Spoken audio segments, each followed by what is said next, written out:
He mailed a full claim packet and forgot to sign one form. The VA marked it incomplete, and his effective date moved back months. I'm Cameron Burrell, and on Veteran Benefits Reset, we fix the paperwork mistakes that cost vets time and money.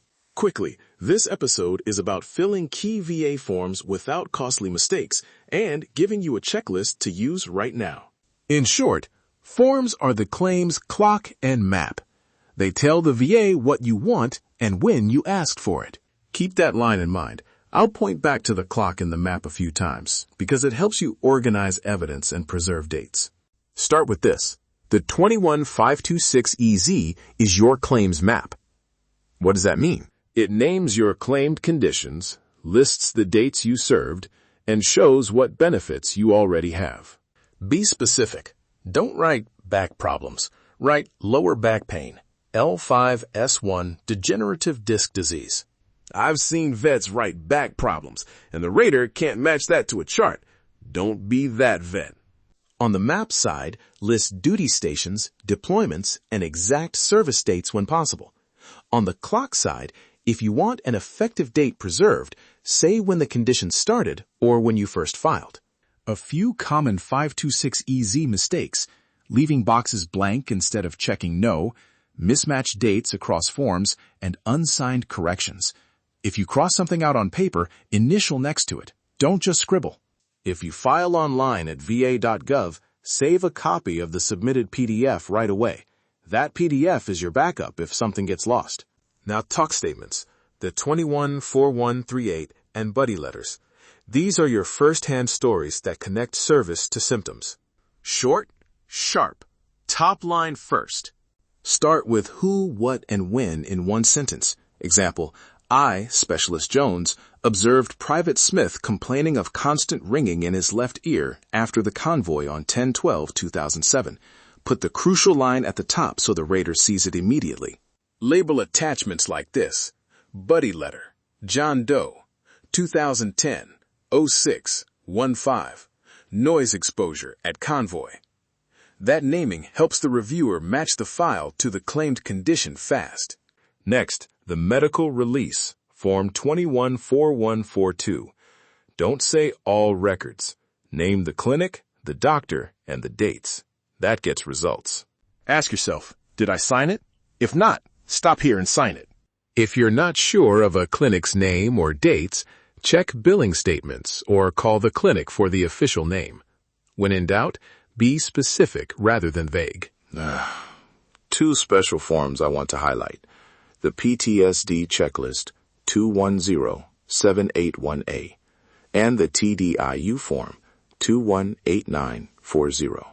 For the PTSD checklist, be honest. Give short examples tied to dates or events when you can. Small symptoms add up to a pattern. Don't downplay them. For the 218940, document your work history with dates, duties, and medical limitations. Attach what you have: separation papers, performance reviews, doctor notes. A timeline that shows decline is more persuasive than vague statements. File naming. This is low effort, high value. Name it like this: Burrell, Cameron, 21-526EZ 2025-05-01.pdf, and put a one-line header on the first page. Attachment for VA claim. Condition, lower back. MRI, 2019. Label the first page of each PDF with that one-line header so the rater sees the purpose without hunting through pages. A simple submission checklist. Signatures and dates, correct form versions from va.gov, clear file names, and a one-page cover sheet that lists every attachment and why it matters. Look, one page, one cover sheet. That's your win. Common traps. Mismatched names or birth dates. If a record shows a different last name, include a DD-214 excerpt or marriage certificate. If two forms show different dates, add a one-sentence explanation clarifying the discrepancy. If you find an error after submission, you can file a supplemental claim to add evidence. But sometimes a quick correction, a signed form, or an annotated PDF avoids a full supplemental claim. Contact your VSO or the VA to ask how to attach a corrected document. A quick listener tip. Keep a single folder for each claim named VA Claim, Your Name, YYYY-MM-DD, and put the cover sheet at the top. That folder becomes the packet you upload or hand in. Before we wrap, remember the framing. The map helps the rater find evidence. The clock protects your effective date. Use both when you fill forms. Recap. Be specific on the 21526EZ. Write short, focused buddy statements and label them clearly. Authorize targeting releases on the 214142 and sign them. Complete checklists like the 21-0781A honestly.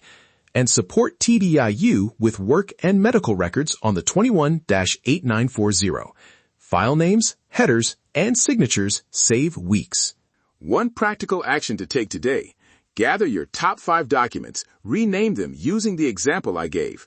Put them in a folder labeled VA Claim, Your Name, YYYY-MM-DD, and create that one-page cover sheet listing each attachment and why it supports your claim. A final reminder, this podcast is educational and not legal or medical advice. Verify current forms at va.gov and consider working with a VA-accredited VSO, claims agent, or attorney for case-specific questions. Thank you for listening to the Veteran Benefits Reset podcast. If you found today's episode helpful, follow the podcast, leave a review, and share it with another veteran who could benefit. Download your free 7-step Veteran Benefits Reset Guide at vetbizmedia.com/veteran7. And remember, your service did not expire. Your story is still worth reviewing. Take the next responsible step.